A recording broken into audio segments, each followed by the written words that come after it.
दोस्तों, आज की खबर कोई आम खबर नहीं है, बल्कि यह वह भूचाल है जिसने वॉशिंगटन से लेकर पेरिस और दिल्ली से लेकर ग्रीनलैंड के बर्फीले पहाड़ों तक को हिलाकर रख दिया है। अरब सागर की लहरों से लेकर ग्रीनलैंड की जमी हुई बर्फ तक अमेरिकी राष्ट्रपति डोनाल्ड ट्रंप की जलाई हुई एक चिंगारी अब धकती हुई आग बन चुकी है। यह आग इतनी भयानक है कि इसने पूरी दुनिया की महाशक्तियों की नींद हराम कर दी है। आज हम उस ऐतिहासिक पल के गवाह बनने जा रहे हैं जिसकी कल्पना शायद किसी ने सपने में भी नहीं की थी। वैश्विक राजनीति के शतरंज पर ऐसी चाल चली गई है जिसने दुनिया भर की सुपर पावर्स के होश उड़ा दिए हैं। कूटनीति के गलियारों में, बंद कमरों में और संसदों के भीतर ऐसा तूफान खड़ा हो गया है जिसने वैश्विक सत्ता के संतुलन को, उस पावर डायनामिक्स को पूरी तरह से हिलाकर रख दिया है जिसे हम दशकों से देखते आ रहे थे। सोचिए जरा, जिस भारत को लेकर अब तक पश्चिमी देश या गोरे देश नाक भव सिकोड़ते थे, जिस भारत को यह सिर्फ एक मामूली इमर्जिंग इकोनॉमी या एक विकासशील देश मानकर नजरअंदाज कर रहे थे, आज वही भारत, जी हां, हमारा और आपका भारत, सीधे अमेरिका के प्रभुत्व के लिए, उसकी बादशाहत के लिए सबसे बड़ी चुनौती बनकर उभरा है। और दोस्तों, ताज्जुब की बात, हैरानी की बात तो यह है कि इस बार विरोध की आवाज, बगावत का सुर अमेरिका के किसी दुश्मन देश से नहीं आया है। यह आवाज 7 समुद्र पार चीन या रूस से नहीं आई है, बल्कि यह आवाज उठी है अमेरिका के अपने घर से, अमेरिका के अपने सबसे पुराने दोस्तों के बीच से, यानी कि यूरोप के अंदर से और उस नाटो संगठन के अंदर से जिसे अमेरिका अपनी ताकत का सबसे बड़ा किला मानता था। डोनाल्ड ट्रंप की वापसी के साथ ही अंतर्राष्ट्रीय संबंधों में जो कड़वाहट, जो तलखी और जो तनाव की आशंका जताई जा रही थी, अब वह आशंका सच साबित हो रही है। किसी ने सोचा भी नहीं था कि यह डर धरातल पर इस कदर भयानक रूप लेकर उतर जाएगा। दुनिया को इस बात का रत्ती भर भी अंदाजा नहीं था कि भारत को लेकर नाटो इतनी बड़ी घोषणा कर देगा। अमेरिका, जो खुद को दुनिया का चौधरी समझता है, उसे इस बात का कभी भी इल्म नहीं था कि उसके पैरों तले से जमीन खिसकने वाली है। इस वक्त नाटो के देश, यूरोपियन यूनियन के तमाम शक्तिशाली देश और एक तरफ अमेरिका की पूरी सत्ता और ताकत की जो सबसे बड़ी लड़ाई है, वह ग्रीनलैंड के मोर्चे पर सामने आ चुकी है। आप याद करिए, यह वही यूरोपियन यूनियन के देश हैं जो अब तक ट्रंप की हां में हां मिलाते थे। जब ट्रंप कहते थे कि खड़े हो जाओ, तो वे खड़े होते थे। जो ट्रंप के किसी भी टैरिफ वॉर में, किसी भी व्यापार युद्ध में अमेरिका का साथ देते थे।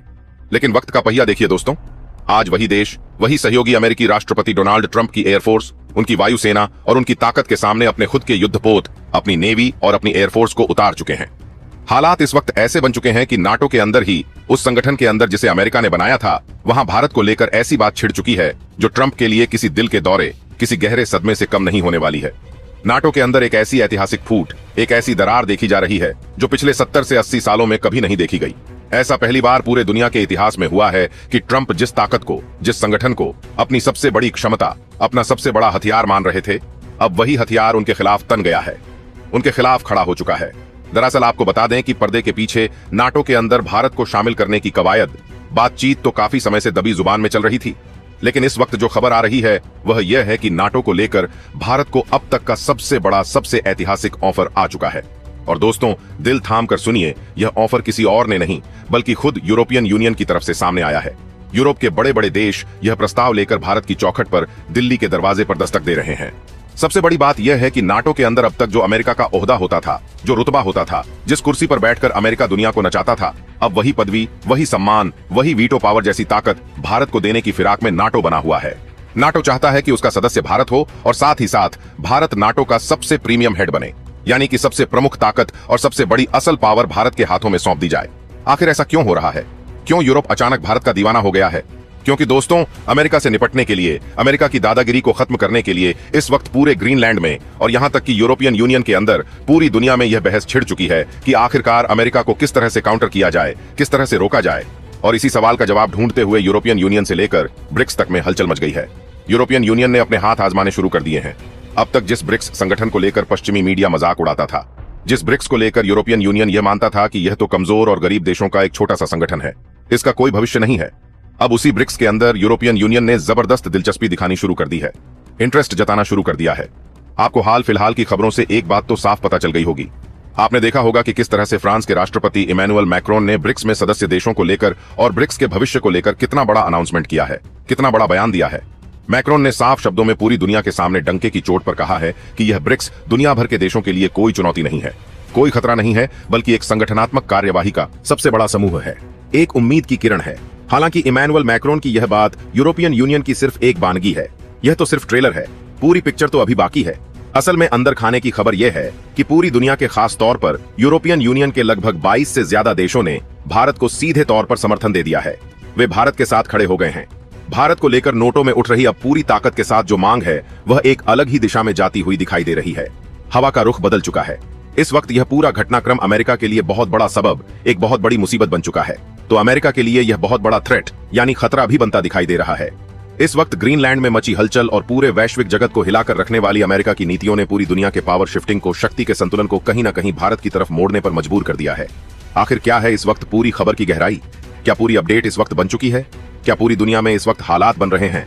और किस तरह से भारत नाटो का सबसे पावरफुल, सबसे शक्तिशाली सदस्य बनने जा रहा है, यह सब कुछ हम आपको बताएंगे इस वीडियो में। हम उस हर पहलू को खोल कर रख देंगे जो आपसे छिपाया जा रहा है। तो दोस्तों, चैनल पर बने रहें क्योंकि यह सफर बहुत रोमांचक होने वाला है।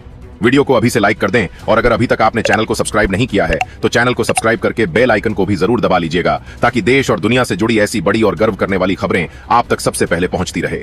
दोस्तों, वॉशिंगटन में व्हाइट हाउस के गलियारों में इस वक्त इस बात ने खलबली मचा दी है, हड़कंप मचा दिया है, क्योंकि फ्रांस के राष्ट्रपति मैक्रोन ने न केवल भारत को एक सकारात्मक शक्ति, एक पॉजिटिव पावर बताया है, बल्कि इस दुनिया के लिए भारत को दुश्मन मानने वाली सोच को सिरे से खारिज भी कर दिया है।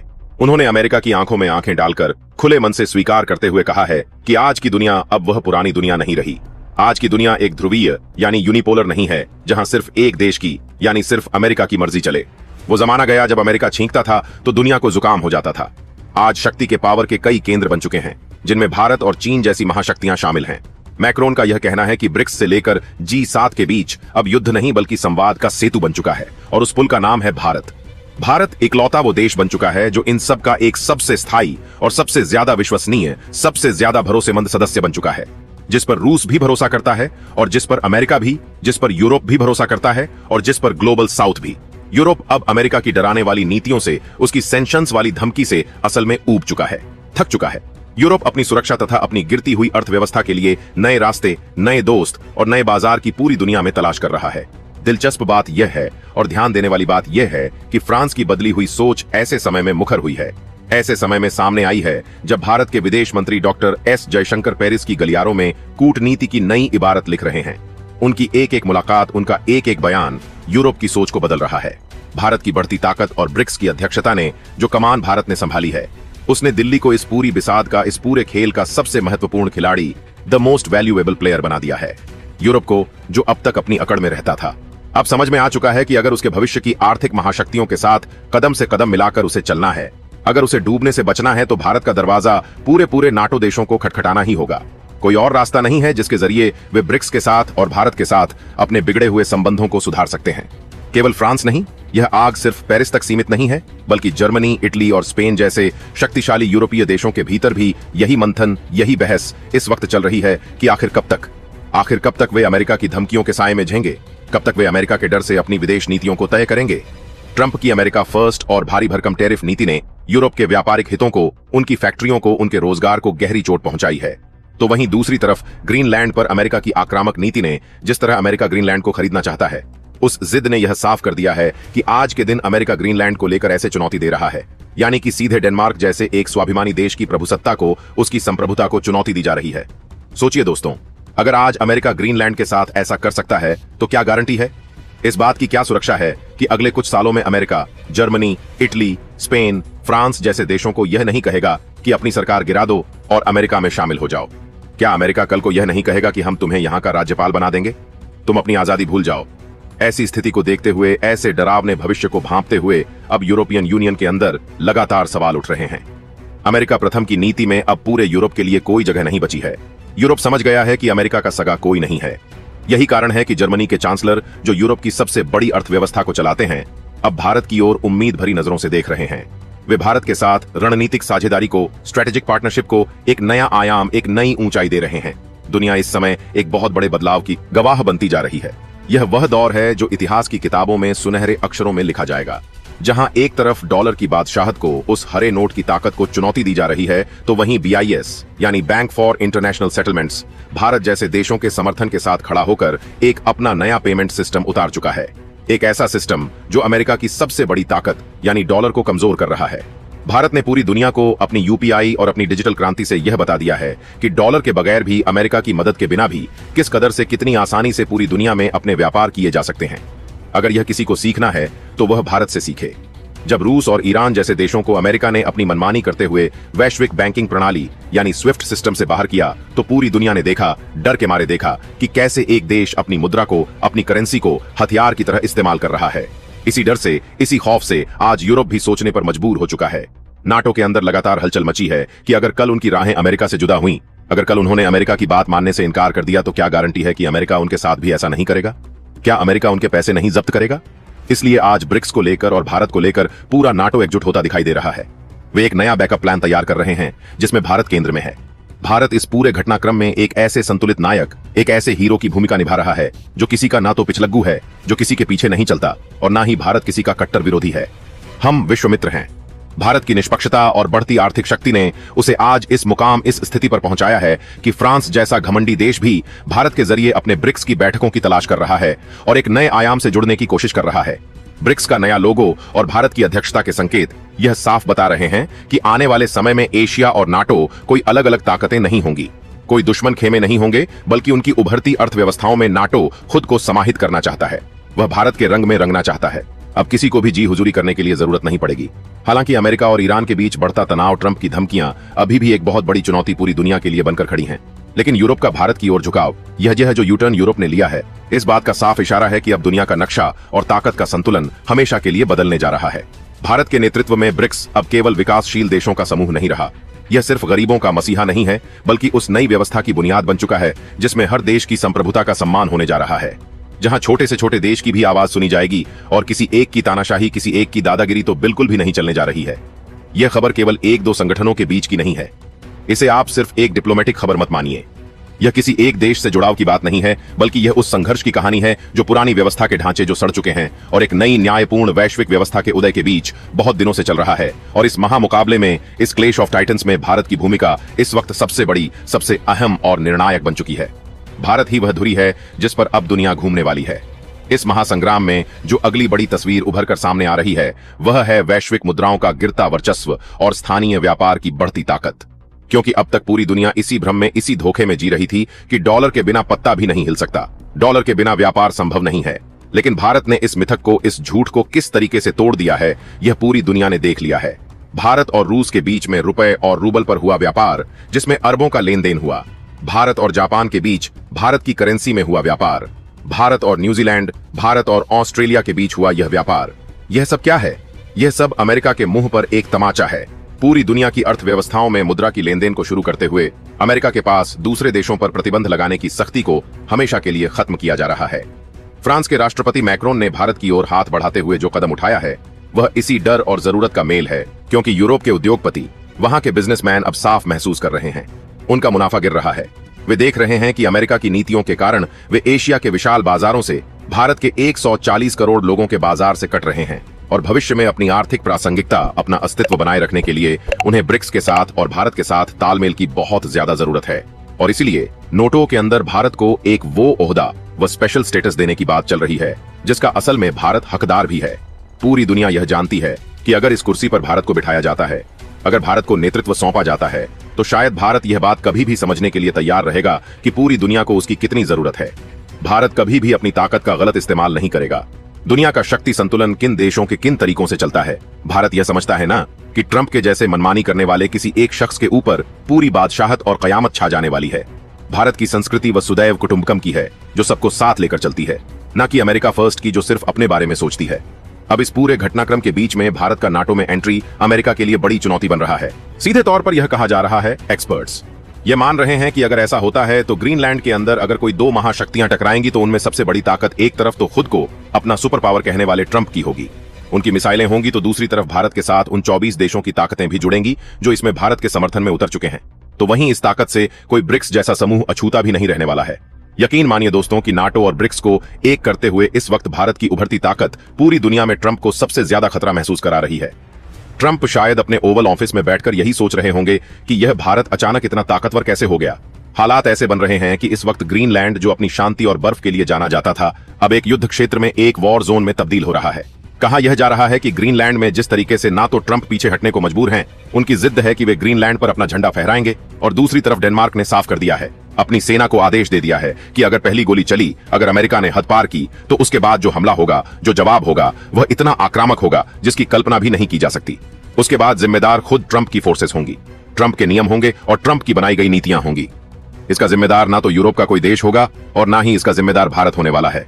यहां तक कि नाटो ने तो अब यह भी कह दिया है, यह बहुत बड़ी खबर है दोस्तों, कि अब वक्त वो समय आ चुका है जब भारत को इस कुर्सी के साथ साथ भारत को अपनी क्षमता और ताकत के साथ ग्रीनलैंड में उतरना चाहिए। नाटो देशों से मांग उठ रही है, पुकार उठ रही है कि भारत को अपने आईएएस विक्रांत को, जो समुद्र का सिकंदर है, उसकी असली ताकत के साथ अब नॉर्दर्न हेमिस्फेयर में, उत्तरी गोलार्ध के ठंडे पानियों में वहां पर उतारना होगा। सोचिए वह मंजर जब भारत का तिरंगा लगे जहाज ग्रीनलैंड के पास पहुंचेंगे तो दुनिया का क्या रिएक्शन होगा। और दूसरी तरफ इस पूरे घटनाक्रम में रूस के हाथ की ताकत भी आजमाइश की चल रही है। रूस चुप नहीं बैठा है। बात अब यहां तक पहुंच चुकी है कि जो यूरोपियन यूनियन अब तक रूस को अपना सबसे बड़ा दुश्मन, अपना काल बता रहा था, वही यूरोपियन यूनियन अब पाला पलटते हुए, अपनी बात से मुकरते हुए रूस के साथ भारत के जरिए भारत को बीच में रखकर कहीं ना कहीं करीबियां बढ़ाने की कोशिश कर रहा है। वे अपने अब तक के चल रहे प्रतिद्वंद और द्वंद्वों को, पुराने झगड़ों को समाप्त करने की बात कर रहे हैं। यानी कि अगर मूल रूप से संक्षेप में इस पूरे घटनाक्रमों और बातों का निचोड़ समझा जाए तो पूरी वैश्विक ताकतें इस वक्त ट्रंप के खिलाफ, उनकी नीतियों के खिलाफ एक दीवार बनकर उतर चुकी है। हाल यह बन चुका है कि दुनिया यह मान चुकी है कि अगर किसी देश को असल में इस वक्त सत्ता हाथ में देनी चाहिए, अगर किसी के हाथ में दुनिया का रिमोट कंट्रोल होना चाहिए, तो वह भारत है। क्योंकि भारत न सिर्फ नाटो का एक सबसे करीबी और यूरोपियन यूनियन का अच्छा साझेदार है। दुनिया जिस मोड़ पर खड़ी है वहां अब सिर्फ बयानबाजी या कूटनीतिक मुस्कानें काम नहीं आने वाली, क्योंकि भारत को लेकर जो उम्मीदें और जो आशंकाएं एक साथ जन्म ले चुकी हैं, उन्होंने वैश्विक राजनीति को एक ऐसे चौराहे पर ला खड़ा किया है जहां से लौटना लगभग नामुमकिन होता जा रहा है। भारत के लिए यह क्षण सिर्फ गर्व का नहीं बल्कि परीक्षा का भी है, क्योंकि पहली बार ऐसा हो रहा है कि दुनिया की बड़ी बड़ी ताकतें भारत को केवल एक संतुलनकारी शक्ति नहीं बल्कि संभावित नेतृत्वकर्ता के रूप में देखने लगी हैं। और यही वजह है कि दिल्ली के साउथ ब्लॉक से लेकर रक्षा मंत्रालय और प्रधानमंत्री कार्यालय तक हर फैसले को बेहद ठंडे दिमाग और लंबी रणनीति के साथ तौला जा रहा है। भारत अच्छी तरह जानता है कि अगर उसने जल्दबाजी में कोई कदम उठाया तो वही देश जो आज समर्थन में खड़े दिख रहे हैं, कल सवाल भी खड़े कर सकते हैं। इसी कारण भारत अब तक नाटो के किसी भी प्रस्ताव पर न तो खुली हामी भर रहा है और न ही साफ इनकार कर रहा है, बल्कि वह पूरी दुनिया को यह संदेश दे रहा है कि भारत किसी भी गुट में शामिल होने से पहले अपनी शर्तें खुद तय करेगा। उधर अमेरिका की बेचैनी दिन ब दिन बढ़ती जा रही है, क्योंकि व्हाइट हाउस को यह अंदाजा हो चुका है कि अगर भारत यूरोप के साथ किसी भी तरह की औपचारिक सैन्य या रणनीतिक साझेदारी में गहराई से उतरता है तो अमेरिका का दशकों पुराना वर्चस्व सिर्फ यूरोप में ही नहीं बल्कि वैश्विक स्तर पर कमजोर पड़ सकता है। यही कारण है कि ट्रंप प्रशासन एक तरफ तो भारत को मनाने की कोशिश कर रहा है और दूसरी तरफ परोक्ष रूप से दबाव बनाने के रास्ते भी तलाश रहा है। लेकिन भारत अब वह देश नहीं रहा जो दबाव में आकर अपने हितों से समझौता कर ले। भारत ने यूक्रेन युद्ध से लेकर मध्य पूर्व संकट तक यह दिखा दिया है कि वह भावनाओं में बहकर नहीं बल्कि अपने राष्ट्रीय हितों को सर्वोपरि रखकर फैसले करता है। इसी संतुलित नीति ने उसे आज इस मुकाम तक पहुंचाया है कि रूस भी भारत को भरोसेमंद मानता है और यूरोप भी, अमेरिका भी भारत से नाराज नहीं होना चाहता और चीन भी भारत को नजरअंदाज करने की स्थिति में नहीं है। यही वह स्थिति है जिसे अंतर्राष्ट्रीय राजनीति की भाषा में किंग मेकर मोमेंट कहा जाता है और भारत इस वक्त उसी भूमिका में खड़ा है। लेकिन इस भूमिका के साथ खतरे भी जुड़े हैं, क्योंकि जैसे जैसे भारत की अहमियत बढ़ रही है वैसे वैसे उसे घेरने की कोशिशें भी तेज हो रही हैं। चीन पहले से ही आशंकित है कि अगर भारत नाटो और यूरोप के करीब जाता है तो एशिया में भी उसकी रणनीतिक चालें कमजोर पड़ सकती हैं। इसी कारण चीन ने कूटनीतिक स्तर पर यह नैरेटिव फैलाना शुरू कर दिया है कि भारत पश्चिमी ताकतों का मोहरा बन रहा है। हालांकि भारत ने इस आरोप को अपने व्यवहार से खारिज किया है, क्योंकि उसने अब तक किसी भी मंच पर चीन विरोधी सैन्य गठजोड़ का हिस्सा बनने से इनकार किया है। भारत जानता है कि उसे चीन से टकराव नहीं बल्कि संतुलन चाहिए और यही संतुलन उसे वैश्विक नेतृत्व की दौड़ में दूसरों से अलग बनाता है। इसी बीच यूरोप के भीतर भी एक खामोश लेकिन गहरी बहस चल रही है कि अगर भारत को नाटो जैसी संरचना में बड़ी भूमिका दी जाती है तो क्या यूरोप खुद किसी नए दबाव में तो नहीं आ जाएगा। लेकिन इस बहस का जवाब भी यूरोप को खुद ही मिल रहा है, क्योंकि अमेरिका के हालिया रवैये ने यह साफ कर दिया है कि पुरानी सुरक्षा गारंटियों पर आंख मूंद कर भरोसा करना अब खतरे से खाली नहीं है। भारत यहां यूरोप के लिए एक ऐसे साझेदार के रूप में उभरता है जो सुरक्षा तो देता है लेकिन बदले में अधीनता नहीं मांगता। भारत की यही विशेषता उसे अलग बनाती है और यही कारण है कि ग्रीनलैंड जैसे संवेदनशील मुद्दे पर भी कई यूरोपीय देशों की नजरें भारत की प्रतिक्रिया पर टिकी हुई हैं। दुनिया यह देखना चाहती है कि भारत क्या सिर्फ बयान देगा या किसी ठोस रणनीतिक कदम की ओर भी बढ़ेगा, और इसी इंतजार में यह पूरा वैश्विक ड्रामा और गहराता जा रहा है, क्योंकि अब यह सिर्फ ग्रीनलैंड या नाटो का मामला नहीं रह गया है बल्कि यह उस नई विश्व व्यवस्था का सवाल बन चुका है जिसमें तय होगा कि आने वाले दशकों तक दुनिया किस दिशा में चलेगी, एक तरफा दबाव और धमकियों के रास्ते पर या संतुलन, संवाद और पारस्परिक सम्मान के मार्ग पर। और इस ऐतिहासिक मोड़ पर भारत की चुप्पी भी उतनी ही अर्थपूर्ण है जितना किसी और देश का शोर। क्योंकि भारत जानता है कि सही वक्त पर उठाया गया एक कदम इतिहास की धारा मोड़ सकता है। और शायद यही वजह है कि आज पूरी दुनिया की निगाहें भारत पर टिकी हैं, इंतजार में कि वह अगली चाल क्या चलता है। भारत के सामने खड़ा यह क्षण जितना ऐतिहासिक है उतना ही जटिल भी, क्योंकि जिस तरह से वैश्विक ताकतों की धुरी धीरे धीरे दिल्ली की ओर झुक रही है, उससे यह साफ हो गया है कि भारत अब केवल प्रतिक्रियात्मक शक्ति नहीं रहा, बल्कि वह एजेंडा तय करने वाली ताकत बनता जा रहा है। इसी बदलाव ने वॉशिंगटन की नींद उड़ाई हुई है और यूरोप की सोच को पूरी तरह से पलट कर रख दिया है। अमेरिका अब यह महसूस करने लगा है कि उसकी वर्षों पुरानी रणनीति के क्या, जिसमें वह अपने सहयोगियों को सुरक्षा की गारंटी देकर राजनीतिक और आर्थिक नियंत्रण बनाए रखता था, अब उतनी प्रभावी नहीं रह गई है। ग्रीनलैंड का मुद्दा इसी टूटती हुई रणनीति का सबसे बड़ा उदाहरण बनकर सामने आया है, क्योंकि जब अमेरिका ने खुले तौर पर ग्रीनलैंड को लेकर अपनी मंशा जाहिर की, तो यूरोप ने पहली बार यह समझा कि अमेरिका के लिए दोस्ती और साझेदारी स्थायी मूल्य नहीं बल्कि अस्थायी साधन है। और इसी डर ने यूरोप को विकल्प तलाशने के लिए मजबूर कर दिया। यूरोप ने जब चारों ओर नजर दौड़ाई तो उसे भारत के रूप में एक ऐसा देश दिखाई दिया जो आर्थिक रूप से मजबूत हो रहा है, सैन्य रूप से आत्मनिर्भर बनने की राह पर है और कूटनीतिक रूप से संतुलन का सबसे बड़ा उदाहरण बन चुका है। भारत ने न तो यूक्रेन युद्ध में किसी एक पक्ष का अंधा समर्थन किया और न ही मध्य पूर्व में किसी की कठपुतली बना, बल्कि हर मंच पर संवाद, शांति और राष्ट्रीय हित की बात की। यही कारण है कि आज भारत को लेकर नाटो के भीतर जो गंभीर चर्चा चल रही है